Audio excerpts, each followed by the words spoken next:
नमस्कार। ABC Hindi news में आप सभी साथियों का स्वागत है। मैं हूं आर मोहन तिवारी और आज जिस मुद्दे पर हम बातचीत करने के लिए जुड़े हैं, ये मुद्दा उस कहावत के साथ जुड़ा है जिसमें हम कहते हैं कि जैसा राजा वैसी प्रजा, जैसा देश वैसा भेष।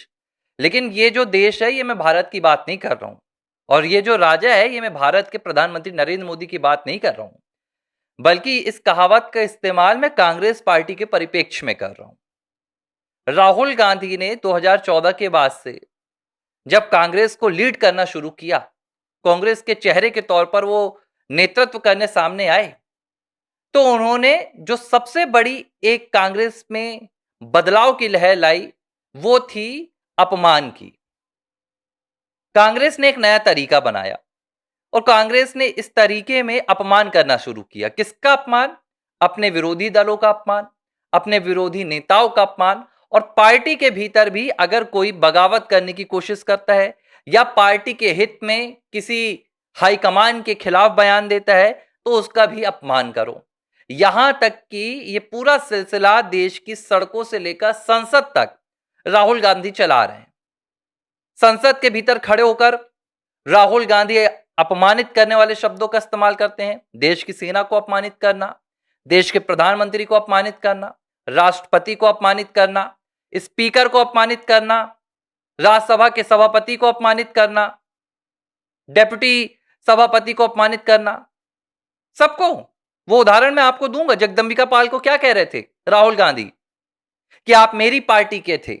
जगदीप धनखड़ तो अब रिटायर हो गए, इस्तीफा दे चुके हैं, लेकिन उनका किस तरह मजाक उड़ाया गया था। संसद के बाहर अगर रवनीत सिंह बिट्टू मिल जाते हैं तो उन्हें गद्दार बताना। अब यह सिलसिला यहां तक तो ठीक था कि चलो ठीक है, आप अपमानित करने वाले शब्दों का इस्तेमाल कर रहे हैं, लेकिन अब राहुल गांधी की पार्टी के सेना, राहुल गांधी की पार्टी के जो बब्बर शेर सिपाही हैं, वो खुलकर गाली गलौज में आ गए। और ये गाली गलौज भी सिर्फ अपने विरोधी नेताओं के लिए नहीं है, बल्कि देश की सेना में रहकर देश के लिए मर मिटने वाले आर्मी के जवानों के लिए, पूर्व अधिकारियों के लिए, मौजूदा अधिकारियों के लिए, सबके लिए। आलोक शर्मा की मैं बात कर रहा हूं। आलोक शर्मा कांग्रेस पार्टी के प्रवक्ता हैं और 3 से 4 दिन से उनका एक वीडियो जबरदस्त तरीके से सोशल मीडिया पर वायरल हो रहा है। इस वायरल वीडियो में वो न्यूज 18 के एक डिबेट में नजर आ रहे हैं, जिसमें अमीश देवगन बैठे हुए थे और जो मुद्दा था वो इजराइल, ईरान और अमेरिका के युद्ध का चल रहा था। इस दौरान जो दूसरा पैनल था, उस दूसरे पैनल में सेना के रिटायर्ड कर्नल दानवीर सिंह बैठे हुए थे और अलग अलग मुद्दों पर बात चल रही थी। अब अचानक जो डिबेट थी वो हीट होने लगी। अब जब डिबेट हीट होती है तो आपको वहां पर अपने तथ्य रखने होते हैं, वहां पर आपको अपनी पार्टी की तरफ से फैक्ट रखने होते हैं, आपको अपनी विचारधारा से अगले व्यक्ति की विचारधारा को अगर काटना होता है तो आप काटते हैं। लेकिन आलोक शर्मा ने क्या किया? आलोक शर्मा ने अपनी विचारधारा से नहीं काटा, बल्कि राहुल गांधी के हथियार का इस्तेमाल किया। राहुल गांधी का हथियार क्या है? अपमान करो, गाली गलौज करो। वैसे तो राहुल गांधी दिखाने के लिए कहते हैं कि हम नफरत के बाजार में मोहब्बत की दुकान खोलकर बैठे हैं, लेकिन उनकी मोहब्बत की दुकान में बिकने वाला जो सामान है वो गाली है। वो गाली के साथ आपके अपमानित करने वाले शब्द हैं, किसी को उसके चरित्र पर बोलने के लिए शब्द हैं। आलोक शर्मा ने रिटायर्ड कर्नल दानवीर सिंह को ऑन टीवी, लाइव कैमरे पर, लाइव टीवी चल रही थी, ऐसी गाली दी जो मैं आपको यहां यूट्यूब चैनल पर नहीं सुना सकता। अगर मैंने यहां पर वो गाली आपको सुना दी तो हमारा चैनल बंद हो जाएगा, क्योंकि यूट्यूब स्ट्राइक दे देता है। यूट्यूब कहता है कि अगर आप ऐसे शब्दों का इस्तेमाल करेंगे, हमारी ऑडियंस ऐसा नहीं सुनेगी।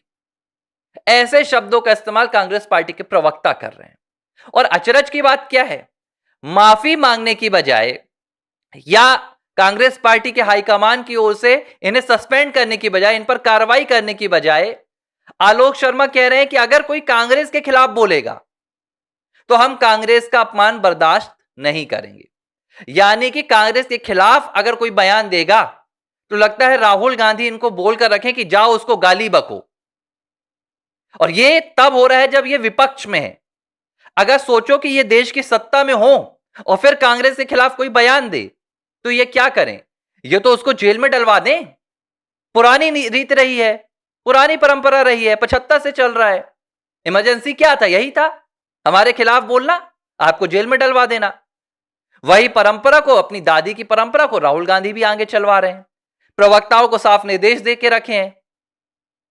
और अचरज की बात यह नहीं है कि प्रवक्ता ने गाली दी, मैं उदाहरण दे रहा हूं, शायद मेरा यह उदाहरण इस वक्त देना गलत हो, लेकिन मामले की संवेदनशीलता क्या होती है कि नुपुर शर्मा एक डिबेट में विवाद का कारण बन गई। मैं ये नहीं कह रहा हूं कि उनका बयान सही था या गलत था, सीधे तौर पर वो तय करना देश की जनता का काम है, लेकिन वो विवाद का कारण बन गई।